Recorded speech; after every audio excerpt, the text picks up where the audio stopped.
Ah, bonjour à tous, c'est Willystrad.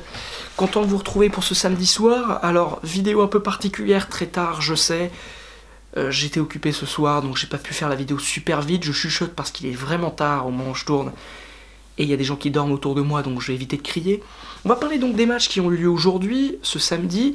Il y en a eu quelques-uns intéressants, à commencer par le derby de la journée, qui était très clairement Rennes qui recevait Nantes. Victoire de Rennes 2-1. Ce match-là m'a surpris, en même temps pas tant que ça. Ça veut dire que je savais que Nantes ferait ce match.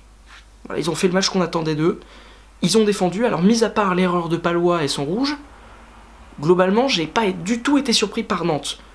Par contre, par Rennes, j'étais déçu comme j'ai été surpris. Parce que Rennes, pour expliquer leur match de manière assez simple et concise, ils ont fait 15 super bonnes premières minutes.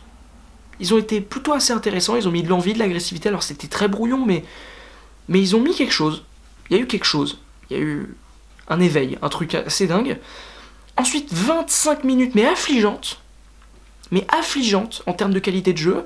Ensuite, il y a eu 5 minutes de nouveau à la fin, où c'était pas mal. Mi-temps. Deuxième mi-temps, ils font un super début de deuxième mi-temps qui dure plus de 15 minutes. Ils font 20-25 minutes de bonne qualité. Dans ces 25 minutes, ils marquent et il y a le carton rouge de Palois. Et puis alors là, de manière indescriptible, ils reculent. Et ils s'arrêtent de jouer. Alors ça, c'était dingue. J'ai pas compris comment c'était possible. Je me suis dit, tiens, ils sont peut-être pas en confiance. Tiens, ils sont peut-être idiots. Je sais pas. Mais ils ont reculé.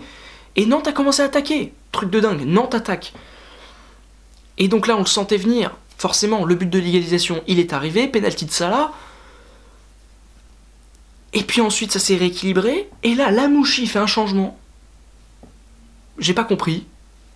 La rentrée de Niagnon à la place de Gourcuff. Tiens d'ailleurs, ce match était très surprenant, notamment parce que Gourcuff était sur le terrain et qu'il s'est pas blessé. C'est quand même un truc de fou. Alors je suis méchant avec Gourcuff. Enfin, faut quand même dire, c'est quand même un cas, ce mec-là. Donc ça me fait plaisir de le revoir sur le terrain. Mais voilà, je vais pas répéter ce qui s'est passé pour lui, c'est très triste, c'est terrible.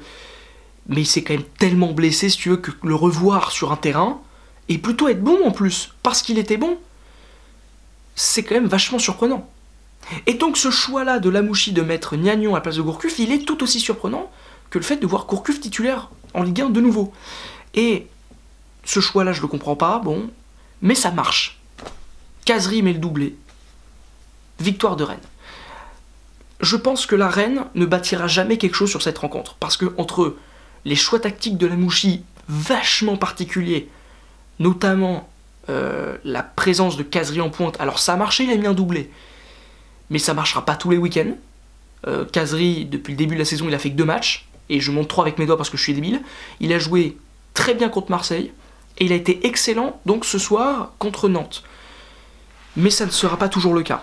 Vraiment. Donc, entre ça, les Nantais qui n'ont pas été bons du tout, à l'image de Palois qui a fait... mais qui a pris un rouge de manière complètement stupide en faisant 2 fautes vraiment débiles qui lui ont coûté 2 cartons jaunes. Et franchement, le match nul n'aurait pas non plus été immérité, quoi. Parce que les moments où Rennes n'est pas bon, mais c'était tellement affligeant que t'avais même limite envie que Nantes marque.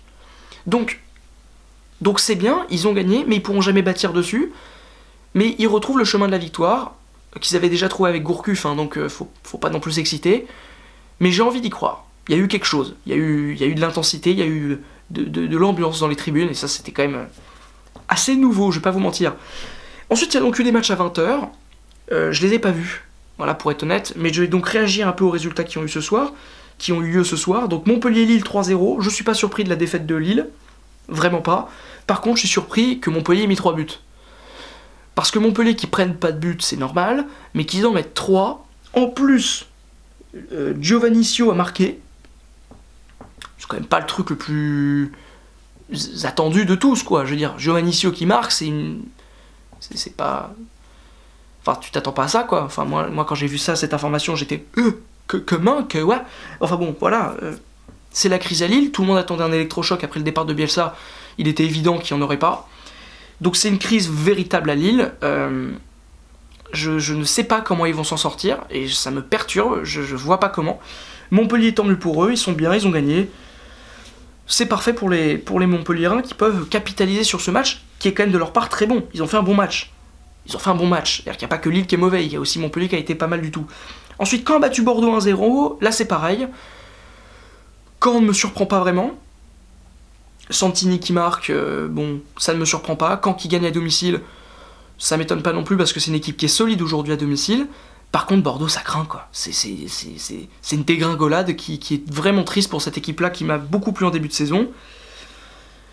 Rien ne va plus, quoi. 7ème match consécutif sans victoire, c'est pas normal pour une équipe comme Bordeaux. Même Bordeaux des années Gillot ne le faisait pas. Donc c'est un peu inquiétant. Tout comme pour Toulouse, qui a perdu 3-1 face à Dijon. Je vais pas revenir sur la performance de Dijon, parce qu'ils sont vraiment étonnants. Encore une fois... Benjamin René a été dingue, il a sauvé un penalty, enfin, ce gardien-là est vraiment bon et sous-coté, et j'ai vraiment envie de le voir dans un grand club, quoi, de Ligue 1, pour commencer. Vraiment très intéressant, et puis alors, le jeu que propose Toulouse, c'est affligeant, quoi, c'est pas du niveau de Ligue 1. Et ce qui est dommage, parce qu'ils ont vraiment des joueurs intéressants.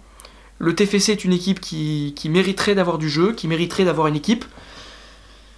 Là, c'est un peu une catastrophe, ils sont 14e, du classement, oui, ils sont 14e du classement, mais au niveau du jeu, ils sont pas 14e, hein. Ils sont encore en dessous, et c'est quand même assez inquiétant.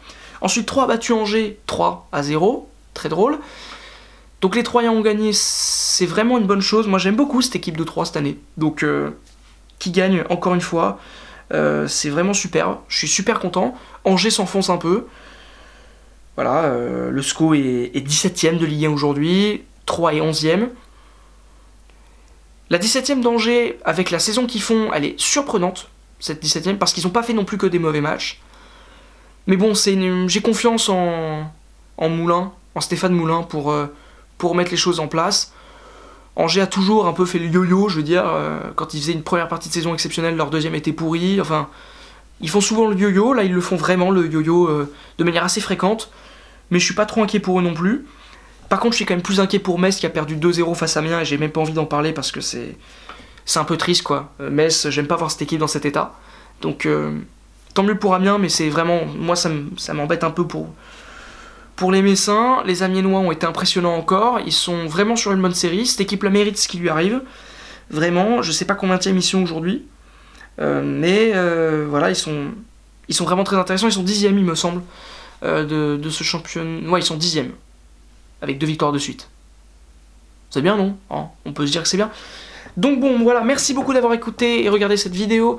Désolé d'avoir été un petit peu long, malgré tout. Vous pouvez vous abonner, vous pouvez liker, partager, commenter la vidéo si elle vous a plu.